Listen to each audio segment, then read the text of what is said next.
Hello crushers, आज हम start करने वाले हैं एक नया चैप्टर फ्लूइड्स। और फ्लूइड्स में भी इसको हम दो लेक्चर्स में डिवाइड करेंगे, फ्लूइड्स एट रेस्ट एंड जिसको हम हाइड्रोस्टैटिक बोलते हैं, या फिर फ्लूइड डायनामिक्स जिसमें फ्लूइड फ्लो कर रहा होता है, जहाँ पे बर्नौलीज थ्योरम वगैरह होती है, उसको अच्छे से रिवाइज करेंगे। वैसे तो इसके बेसिक्स को हम अच्छे से कवर कर चुके हैं, बहुत सारे अच्छे अच्छे एग्जाम्पल्स, यूट्यूब वाला जो कॉन्सेप्ट है, बहुत सारी चीज़ें हम कवर कर चुके हैं।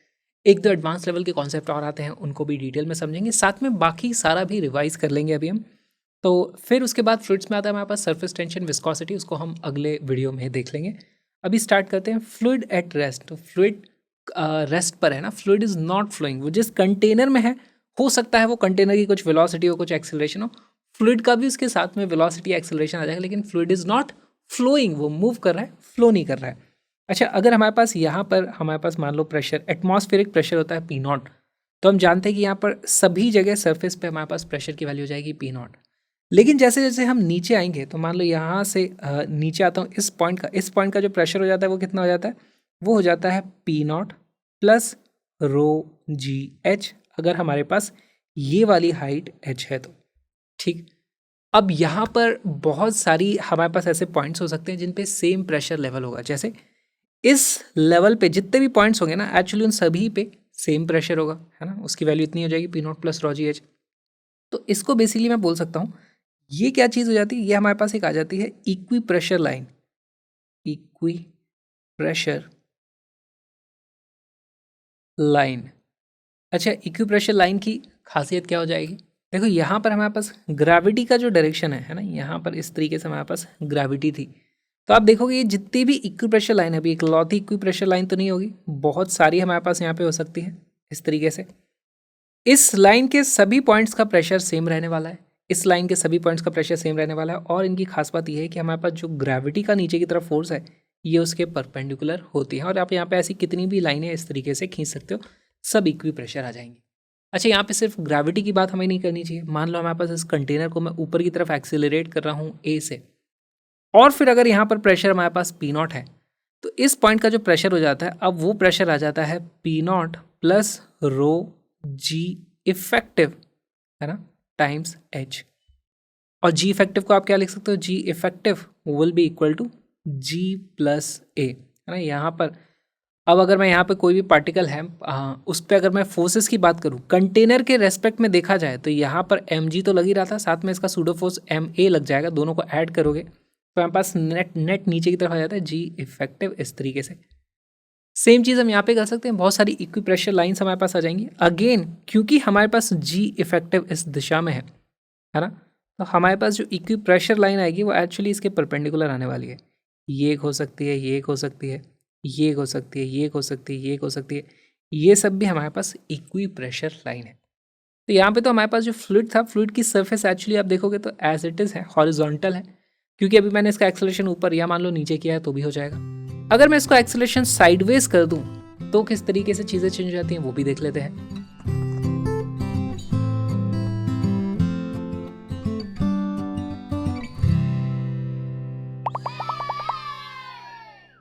एक्सिलरेटेड वेसल, इसमें हमारे पास देखो वेसल को इस तरफ हम एक्सिलरेशन दे देते हैं एक ए। अब वैसे अगर जब एक्सिलरेशन नहीं था तो हमारे पास फ्लूइड का लेवल देखो इस तरीके से था। अब जब एक्सिलरेशन दे देते हैं तो हमारे पास यहाँ पर इस फ्लूइड के ऊपर इस तरीके से सूडो फोर्स लगने लगता है। तो यहाँ पे देखो समझने की बात यह है, हमारे पास मान लो कोई भी यहाँ पे पार्टिकल था, उसके ऊपर नीचे की तरफ ऑलरेडी लग रहा था एम जी, अब उसके ऊपर एक सूडो फोर्स इस तरफ लगने लग जाता है एम ए। तो मैं बोल सकता हूँ भाई इन दोनों का कुछ नेट फोर्स इसके ऊपर लग रहा होगा, जिसको आप इस तरीके से ड्रॉ कर सकते हो। इसको हम बोलते हैं M into g effective, बोल सकते हैं M into g effective. ठीक है, तो अब हमारे पास देखो जब हमारे पास जी नीचे की तरफ लग रहा था तो सरफेस उसके परपेंडिकुलर थी। अब जी इफेक्टिव इस दिशा में लग रहा है तो एक्चुअली हमारे पास सरफेस इसके परपेंडिकुलर आनी ही है। तो इस तरीके से हम चीज़ें यहाँ पर समझते हैं। ऑलराइट, अब इसमें सवाल उठता है कि हमारी इक्वी प्रेशर लाइंस किस तरीके से बनेंगी, तो देखो वो भी बना लेते हैं।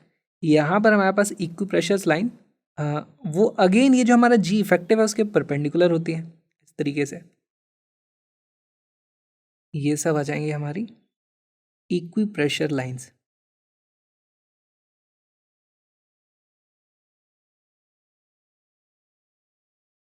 ठीक, अब आपके लिए एक सवाल बताओ, इस पूरे फ्लूइड में सबसे ज़्यादा प्रेशर किस जगह पे होगा? तो देखो इस पॉइंट पे सभी का प्रेशर सेम है जो कि पी नॉट के बराबर है। एक्चुअली यहाँ पे भी ये भी एक इक्विप्रेशर लाइन है ना, इसका पी नॉट यहाँ पे सभी का प्रेशर पी नॉट होगा फ्लूइड की सरफेस पे। और जैसे जैसे मैं इस दिशा में आगे बढ़ूंगा हमारे पास प्रेशर बढ़ता जाएगा, है ना। तो सबसे ज़्यादा प्रेशर यहाँ पे मिलेगा मुझे, दिस इज मैक्सिमम प्रेशर, है ना, मैक्स प्रेशर। ऑलराइट। अच्छा, अब यहाँ पर जो एंगल है इसको आप पता कर सकते हो कि सरफेस का एंगल क्या आने वाला है। मान लो सरफेस का एंगल, मैं पहले तो डिफाइन करूँ कौन से वाले को मैं एंगल मान रहा हूँ। लेट से अगर मैंने इसको बोल दिया है ये वाला एंगल थीटा है, तो अगर ये एंगल थीटा है तो ये वाला एंगल मेरे पास आ जाता है कितना, 90 माइनस थीटा। अगर ये एंगल मेरे पास 90 माइनस थीटा है तो ये वाला एंगल भी फिर से हो जाता है मेरे पास थीटा। तो यहाँ पे मैं बोल सकता हूँ दिस विल बी थीटा। और इस ट्राइंगल को देख करके मैं बोल सकता हूँ यहाँ पर tan theta will be equal to A/G। इस तरीके से आप एंगल भी पता कर सकते हो। अब यहाँ पर हमें अगर प्रेशर लिखना है किसी भी पॉइंट का, तो देखो वो किस तरीके से लिखा जाता है। यहाँ पर जितने भी पॉइंट्स हैं ना, सरफेस पे जितने भी पॉइंट्स हैं, सभी का प्रेशर मेरे पास पी नॉट है ना। और जो भी फोर्स लगता है, मान लो हमारे पास इस दिशा में जी है और मैं बोल दूंगा इस दिशा में मेरे पास सूडो इस तरीके से ए है। तो जब भी मैं यहाँ से नीचे आता हूँ, मान लो मैं यहाँ से नीचे आता हूँ इस जगह पे, दिस इज पॉइंट ए, तो मैं लिख दूंगा pressure of A will be equal to P naught plus, P naught से तो ज़्यादा होगा, और इसको मैं इस तरीके से लिख सकता हूँ, यहाँ से इतना मैं नीचे आया हूँ, लेट से ये जो हाइट में आया था उसको मैं एच बोल देता हूँ या फिर वाई बोल देता हूँ। तो मैं लिख दूंगा P naught plus rho g y, rho g y, क्योंकि मैं जी के अगेंस्ट वाई आया हूँ। इसी को लिखने का दूसरा तरीका क्या हो सकता था, मैं यहाँ से जी इफेक्टिव पता करता जो कुछ इस दिशा में होता परपेंडिकुलर, और फिर मैं इस डिस्टेंस को पता करता और फिर लिखता, है ना। तो इसको मैं बोल सकता हूँ दिस विल बी, यहाँ से इसको मैं लिख दूंगा ये है मेरे पास वाई डैश। इसी को लिखा जा सकता था पी नॉट, क्योंकि देखो यहाँ पे भी प्रेशर पी नॉट रहने वाला है, P naught plus rho g effective into y dash. तो भी एक्चुअली आपको सेम आंसर मिल जाएगा, लेकिन ये कैलकुलेट करना आसान होता है क्योंकि क्वेश्चन में ये सारी वैल्यूज आपको दी होती हैं, ये तो आपको कैलकुलेट करना पड़ेगा। अच्छा, उसके बाद दूसरा सवाल ये आ जाएगा कि मान लो मैं यहाँ से इस तरफ मूव कर रहा हूँ, तो अब देखो जी के हिसाब से देखोगे तो मैं उसके परपेंडिकुलर था, लेकिन ए के डायरेक्शन में जा रहा हूँ, तो यहाँ पर भी प्रेशर बढ़ेगा। और इसको मैं बोल दूँ let's say this was point B, मैं लिख दूंगा pressure of B will be equal to pressure of A plus rho into A into x. मान लो अगर ये वाला डिस्टेंस हमारे पास एक्स है, तो इस तरीके से हमें कहीं भी प्रेशर पता करना है तो हम या तो जी इफेक्टिव के डायरेक्शन में लेंथ पता करके इस तरीके से लिख सकते हैं, या फिर जी के अगेंस्ट हम इस तरीके से जा रहे हैं और ए के डायरेक्शन में हम इस तरीके से जा रहे हैं, उसके हिसाब से दोनों को आप ऐड कर सकते हो। इस पॉइंट के रेस्पेक्ट में पी बी को मैं लिख सकता हूँ डायरेक्टली, है ना, या तो मैं लिख दूंगा P B is equal to P naught plus, पहले मैं जी के डायरेक्शन में ऐसा आया फिर इस दिशा में आया, जिसको आप लिख दोगे rho into g into y plus rho into ए इंटू एक्स। और अगेन इस तरीके से भी आप प्रेशर को लिख सकते हो। अगेन यहाँ पर हमारे पास मैक्सिमम प्रेशर होने वाला, उसकी कैलकुलेशन पूछी जाएगी तो वो भी आप कर सकते हो। एंगल tan थीटा की वैल्यू A/G होती है, ए की वैल्यू 0 कर दोगे थीटा की वैल्यू 0 आ जाती है, जो कि हमारे पास हॉरिजॉन्टल फ्लूइड का लेवल हो जाएगा। सवाल उठता है कि अगर हम इसको यहाँ से घुमाने लगे तो क्या होगा, तो उस तरीके की चीज़ें भी देख लेते हैं।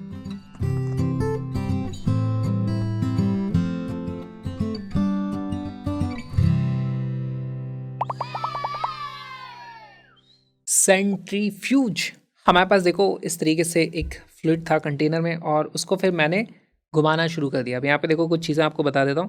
पहली बात तो ये वाली हाइट आपको दी हुई होगी एक एच की, पहले एच हाइट तक हमारे पास फ्लूइड भरा हुआ था। फिर उसके बाद देखो यहाँ पर जब ये घूमेगी तो हमें पता है सरफेस इस तरीके से बनती है। पहली बात वो बनती है पैराबोलॉइड, है ना, पैराबोलॉइड, क्योंकि 3D में पैराबोला होता है वो इस तरीके से गोल घूमा हुआ। ये जो सरफेस निकल के आती है पैराबोलॉइड, ठीक है। इसकी इक्वेशन अगर मैं यहाँ से एक्स एक्सिस बोल दूँ ये है मेरे पास वाई एक्सिस, तो मैं लिख सकता हूँ y is equal to omega square x square upon 2g। हमारे पास ये इक्वेशन आती है। इसको बार बार डिराइव मत करना, इसको आप याद कर लो तो आपको एग्जाम हॉल में आप जल्दी से चीज़ें सॉल्व कर पाओगे। अच्छा, दूसरा सवाल आपसे पूछा जा सकता है, हमारे पास कुछ फ्लूइड का डिस्प्लेसमेंट हुआ है ना? यहाँ पर ये ओमेगा से घूम रहा है इस तरीके से। तो कुछ फ्लूइड हमारे पास पहले देखो यहाँ पे रहा होगा, यही वाला फ्लूइड उठ करके इस जगह पे आ गया है। इस तरीके से आप इसको मान सकते हो, क्योंकि वॉल्यूम तो कांस्टेंट है। तो एक्चुअली यहाँ पर एग्जैक्टली ये जो लाइन होती है ना, वो इन दोनों के बीच का जो डिफरेंस है उसके मिड पॉइंट पे होती है। तो ये जो पानी है वो एग्जैक्टली उतना पानी होता है जो यहाँ पर आ जाए। तो ये बहुत ही इंपॉर्टेंट चीज़ है। ऑलराइट, अब देखो मुझे क्या दिया होगा, मुझे यहाँ पर दिया होगा कि भाई हमारे पास इसका रेडियस की वैल्यू आर थी। अगर इसकी रेडियस की वैल्यू आर है तो क्या मैं ये वाली हाइट एच पता कर सकता हूँ, है ना? यहाँ पर हमारे पास कुछ इस तरीके से ये एक हाइट एच आ रही है। एच की वैल्यू के लिए मैं क्या कर सकता हूँ, देखो एक्स की वैल्यू अगर मैं आर रख दूंगा तो वाई की वैल्यू कहाँ पहुँच जाती है, वो मेरे पास एच के बराबर आ जाती है। यहाँ से मैं लिख सकता हूँ h is equal to omega square r square upon 2g। ठीक, और यहाँ पर हमारे पास ये वाली जो लाइन थी, ये भी ओरिजिनल लाइन भी बना देते हैं। ये जो डिस्टेंस होता है ये होता है हमारे पास h डिवाइडेड बाय 2। ठीक से लिख देता हूँ, यहाँ से इधर तक ले लो। ये वाला जो डिस्टेंस होता है ये h/2 हो जाता है। तो कई बार इस पे बेस भी सवाल पूछे जा सकते हैं, इसको याद रखोगे तो चुटकियों में आपके आंसर आ जाएंगे।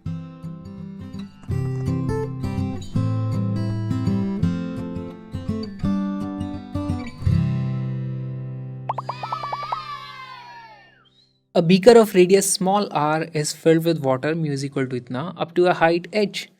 The beaker is rotated with an angular speed omega. The difference in the height of water level at the center and the circumference of the beaker is small h. तो हमारे पास यहाँ पे देखो ये एक डिफरेंस दिया हुआ है और यहाँ पे कुछ हमें कंडीशन दे दी है कि h बहुत छोटा है कैपिटल H के रेस्पेक्ट में और h बहुत छोटा है स्मॉल r के रेस्पेक्ट में। ये यहाँ पे हमारे पास रेडियस है, दिस इज स्मॉल r। ठीक है, take this surface to be approximately spherical with the radius of curvature capital R. Okay, तो हमें पता है पहली बात तो ये पैराबोलॉइड बनता है, तो उसको स्फेरिकल मानने के लिए क्यों बोला है उसको, ना सर्कुलर स्फेरिकल मानने के लिए बोल दिया है। ऐसा होता तो नहीं है, अजम्पशन मानी है, पर ठीक है।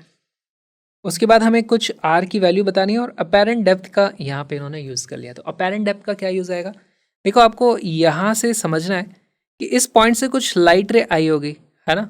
और अब ये यहाँ पर हमारे पास refraction at a curved surface होएगा, है ना? हमें पहले तो इसका रेडियस ऑफ कर्वेचर पता करना पड़ेगा। ये मानो इस तरीके से एक स्फीयर था, उसके हिसाब से इसका कुछ रेडियस ऑफ कर्वेचर होगा, वो चीज़ हमें पता करनी है।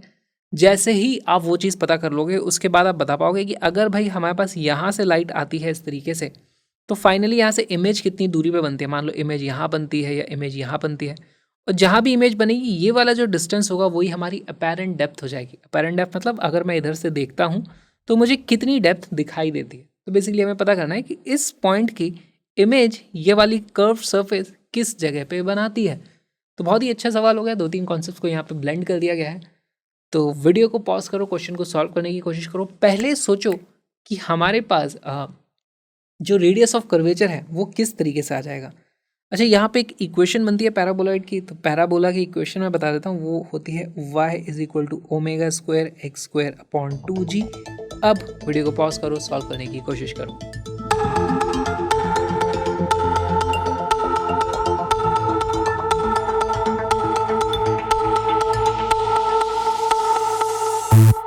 इसका करेक्ट आंसर है ए एंड डी। सॉल्व करना शुरू करते हैं। तो देखो यहाँ पर हमारे पास इक्वेशन है, इक्वेशन का यूज़ करके आप मैथमेटिकल फॉर्मूले लगा करके भी इसका रेडियस ऑफ कर्वेचर पता कर सकते हो। लेकिन यहाँ पर एक्चुअली हम बहुत सिंपली चीज़ों को देख सकते हैं। देखो हमें यहाँ पर इस तरीके से बोला गया इसको स्फेरिकल मानना है, तो हमारे पास यहाँ पर से कुछ इस तरीके से एक स्फेरिकल सा सरफेस होगी, इसका कुछ रेडियस ऑफ कर्वेचर है आर, वही यहाँ पर भी जा रहा होगा इस तरीके से आर, और ये वाला जो डिस्टेंस है हमें ये दिया हुआ है स्मॉल एच, इसकी वैल्यू दी हुई है ना? तो ये वाली भी हमारे पास स्मॉल एच हो जाती है और ये वाली डिस्टेंस कितनी हो जाती है मेरे पास आर माइनस एच, और उसके बाद ये वाली जो डिस्टेंस है ये हमारे पास स्मॉल आर है ना? जो इस ट्यूब का इस तरीके से रेडियस है स्मॉल आर। तो जब भी आपको इस तरीके के क्वेश्चंस दिए जाएंगे तो वहाँ पे आप कर्वेचर निकालना है, अप्रॉक्सीमेशन अगर उसका करना है तो किस तरीके से करोगे, यहाँ पर आप इसमें पाइथागोरस थ्योरम लगा दो, क्योंकि हमारे पास h की वैल्यू गिवन है, r की वैल्यू गिवन है, कैपिटल R मुझे पता करना है पाइथागोरस थ्योरम लगा दोगे तो आपको एक इक्वेशन है, एक वेरिएबल है, पता कर सकते हो सिंपली। तो यहाँ पे मैं लिख सकता हूँ, इसकी तो मुझे ज़रूरत भी नहीं पड़ी, मैं लिख दूंगा R square is equal to R minus small h का स्क्वायर प्लस स्मॉल आर का स्क्वायर। अब यहाँ पर आप देखोगे तो ये हो जाएगा R square is equal to, इसको खोलोगे तो आ जाएगा R square plus h square minus 2RH plus r square था। आर स्क्वायर से आर स्क्वायर इस तरीके से कट जाएगा, सीधे सीधे हमारे पास जो आर की वैल्यू आ जाती है वो आ जाती है R square plus small h का स्क्वायर डिवाइडेड बाय 2H, और यही हमारा ऑप्शन ए करेक्ट आंसर हो जाता है। अब इसमें हमें और भी क्या चीज़ बोली गई है, देखो इसमें बोला गया है कि H is much much smaller than capital H and small r. तो यहाँ पर आप H को अगर इसमें ऐड कर रहे हो, H ही बहुत छोटा था, उसका स्क्वायर तो और भी बहुत छोटा हो जाएगा इसके कंपैरिजन में, तो इसको हम अप्रॉक्सीमेटली लिख सकते हैं this is also equal to r square upon 2H के बराबर। ठीक, अच्छा अभी हमने देखा था कि हमारे पास जो H की वैल्यू आती है ना, इस तरीके के जो हमारा पैराबोलॉइड बनता है उसमें हम उसको देख चुके हैं। H की हमारे पास वैल्यू कैसे हम निकालते हैं, हम जानते हैं y is equal to omega square x square upon 2g होती है।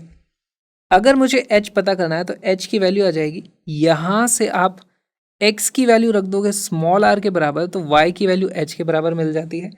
हमारे पास H की वैल्यू आ जाती है ओमेगा स्क्वायर, x की जगह लिख दूंगा R square divided by 2g, और अब जैसे ही H की जगह मैं ये वाली वैल्यू रख दूंगा तो देखो यहाँ पे आ जाएगा मेरे पास omega square r square upon 2g, r square से आर स्क्वायर कट जाएगा, 2 से 2 कट जाएगा, और हमारे पास जो कैपिटल आर की वैल्यू आ जाती है ना, यहाँ से हमारे पास कैपिटल आर की वैल्यू आ जाएगी capital R is equal to g upon omega का स्क्वायर।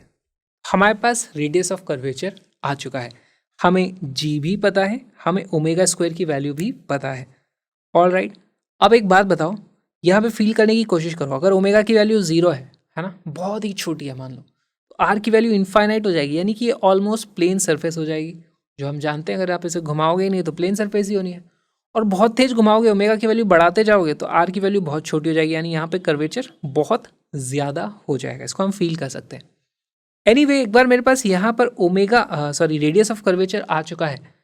अब इन्होंने क्या बोला है, हमारे पास जो यहाँ पर वेरिएशन इस तरीके के दिए हुए हैं कि मैं यहाँ से अगर मेरे पास कोई लाइट आ रही है और यहाँ पे इसका रेडियस ऑफ कर्वेचर है, मुझे बताना है भाई यहाँ पर से अगर मैं देख रहा हूँ तो मेरे पास इसकी इमेज कहाँ पे बन रही होगी, तो अब मेरे को यहाँ पे रिफ्रैक्शन स्टडी करना पड़ेगा।